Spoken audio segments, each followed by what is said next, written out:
Hi everyone and welcome back to the channel. If you're new here, thanks for stopping by. My name's Jim and this is Marlowe's Independent Traders. What's this channel all about? I'm a UK based eBay reseller, which means I buy items secondhand from car boot sales, charity shops, auctions, pretty much anywhere, and I use eBay to sell those items online, and hopefully there's a profit in it for me. This episode is another one of my Reselling for Beginners series, which is all about providing advice to people who are either thinking about taking that step into reselling or just starting out in their reselling career. Now in this episode, I'm going to talk about the biggest question of them all. What should I buy? What items should I look out for to make money on eBay? New resellers are always just asking, well, what should I be buying?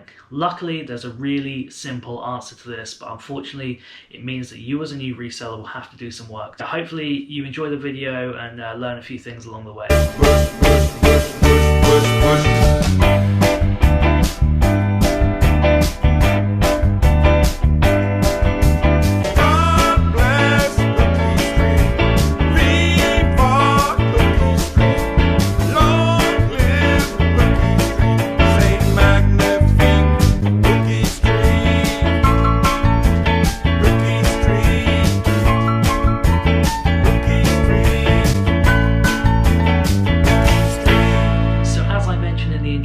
This episode is answering that big question for you as a new reseller.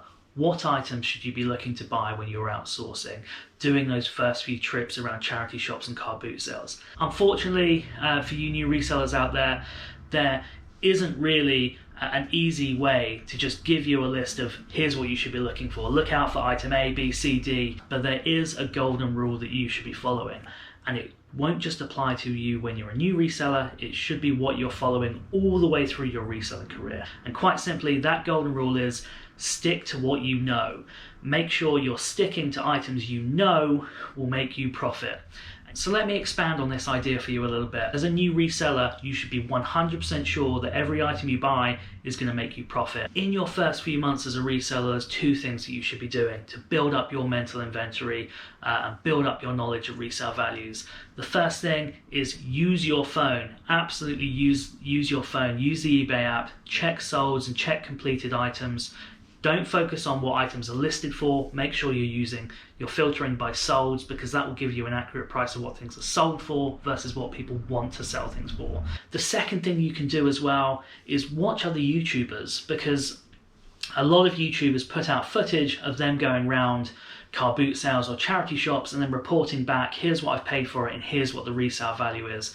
And I think if you have limited time to go out to car boots or charity shops, even the time you've got at home, you can spend watching other YouTubers and just remember the kind of things they're finding and the resale values they're reporting. So do your research when you're outsourcing, and when you're not sourcing and when those opportunities are limited, focus on watching other resellers on YouTube. There's hundreds out there, and there's resellers for all different kind of mediums: clothes, electronics, gaming, all sorts of things, ceramics. Watch those YouTubers and just continually learn. It's all about learning, building your inventory of knowledge, and then using that as a weapon when you're outsourcing in order to find those items with high resale values and obviously trying to buy them at the lowest price. Reselling isn't about guesswork, and even if you see people who don't 100% know things are going to make them a profit, they have a pretty good idea. It's low frequency and it's low risk. So you really need to protect the few pounds you have in your pocket to begin with. And ultimately,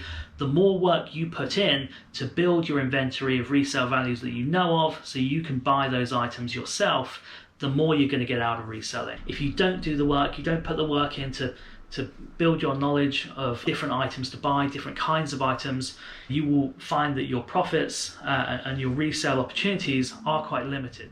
And I think the final point to make here in giving this advice on sticking to what you know is it means you're not completely stuck for buying opportunities when you get started. I think most people come into reselling with some knowledge. Use that to get you started in reselling. So maybe you have a real affinity for trainers. Maybe you really like trainers. You've got your own kind of Nike trainer collection. So use your knowledge of trainers and go out and look for some trainers when you're first going out, and use that as your kind of base knowledge to start with, and then build on that with these other bits of knowledge that you find when you're outsourcing, depending on what you see or depending on what you see from other sellers on YouTube.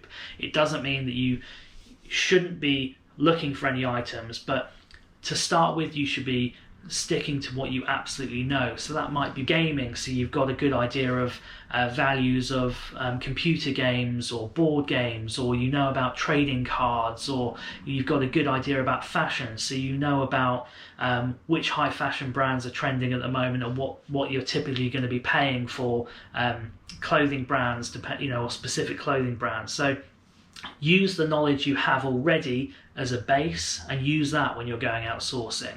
Now that might be a very small base to begin with, which is absolutely fine. So you might end up going to 3 car boot sales in a row and not finding a thing because you're specifically looking for high-end trainers, and unfortunately there's none at the car boot sales. Don't be afraid to do that when you're first beginning, because ultimately you've got to accept that your knowledge base is currently small. It's a little acorn, right?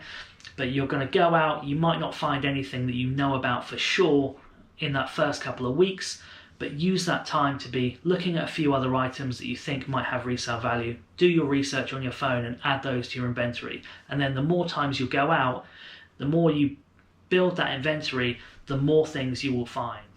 So that just about does it for this episode. I hope that was informative, and I'm really sorry there isn't a simpler answer for just to provide you guys a list of things. Look out for this, look out for this. But unfortunately, this is a game about putting work in to get stuff out. And all I will say to you is those that put the work in to do their research, do their homework, watch other resellers, as I've mentioned, will be the ones that do best out of reselling. And I think if you follow that model, you'll become a hugely successful reseller too. So yeah, I hope you found that informative. If you've got any questions, leave them down below in the comments. If you liked the video, it'd be great if you could give it a thumbs up. And if you want to subscribe, that'd be fantastic. There'll be more videos coming out in this Reselling for Beginners series, so watch out for those in the coming days. But for now, I just want you to have a lovely day.